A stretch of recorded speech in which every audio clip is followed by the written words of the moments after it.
Antara tokoh Yahudi yang konon disebutkan dalam sejarah pura-pura masuk Islam, dan ini salah satu sosok yang terwarisi oleh tipikal buruk Yahudi-Yahudi sebelumnya. Padahal Nabi sudah obati itu. Alus Hazrat, saya persaudarakan, kata Nabi. Yahudi-Yahudi yang lain silahkan boleh tinggal, kita berniaga, dudukan, bikin piagam Madinah. Tapi apa yang terjadi? Ada yang berkhianat. Suku-suku yang 3 tadi saya sebutkan tadi berkhianat, menyalahi kesepakatan, bahkan ada yang hendak membunuh Nabi. Apa yang Nabi lakukan? Allahu Akbar. Yang sudah buruk tak terobati, maka dihukum dengan hukum negara. Hukum eksekusi. Yang lain keluar. Mereka keluar diusir dari Madinah, bukan karena Nabi yang usir, karena perilaku mereka sendiri. Sebelum ke Madinah itu tidak pada diusir. Usir ini, diusir ini, diusir, ditanggung di Madinah, diperbaiki, diberikan pelayanan yang bagus, cuman berbuat onar juga. Maka dikeluarkan karena perjanjian yang sudah dibuat. Nah itu ketika menyebar keturunannya, menyebar sifat-sifatnya, maka diantaranya tertularkanlah kepada sosok ini. Ini eksis di zaman sahabat Uthman bin Affan radhiyallahu ta'ala anhu. Ketika Uthman menunjuk kerabat-kerabatnya yang pakar-pakar di bidang ekonomi itu menempati pos-posnya, maka orang ini bergerilya langsung masuk bukan di wilayah Madinah. Karena kenal Madinah itu.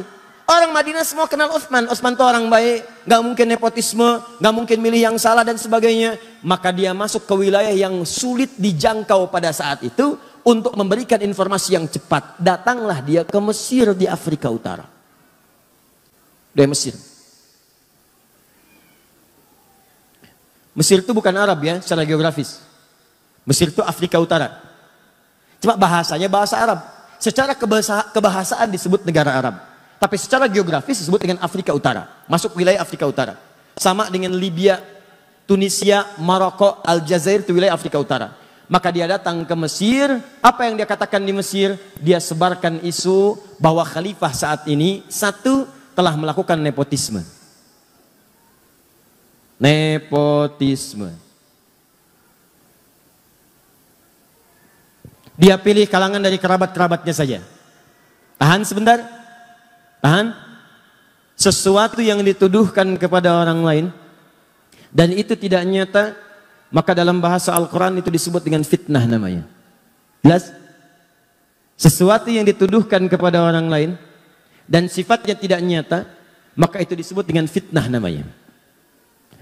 Keburukan orang lain dibincangkan, nyata sifatnya, tanpa sepengetahuannya, maka itu disebut dengan gibah namanya.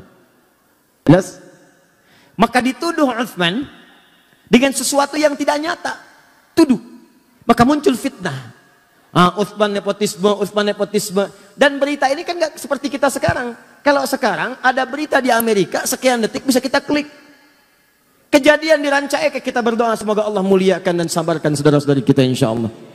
Dan kita juga insya Allah apa yang kita bisa bantu, kita bantu saudara-saudari kita. Ada kejadian puting beliung kemarin itu kan. Kejadian di Ranca Ekek. Itu sedunia tuh bisa mengakses.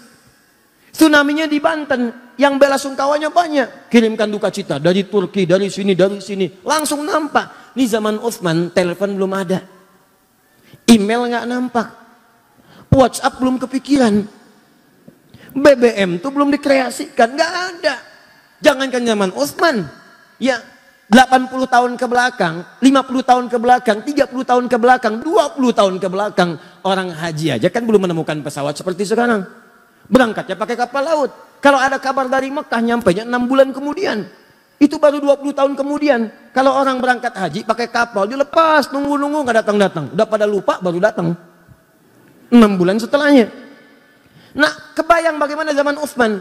Uthman tidak tahu apa yang terjadi di Mesir nih, jaraknya terlampau jauh. Ternyata sudah bergerilya. Gerilyaan itu ke orang-orang yang mudah kemudian diprovokasi.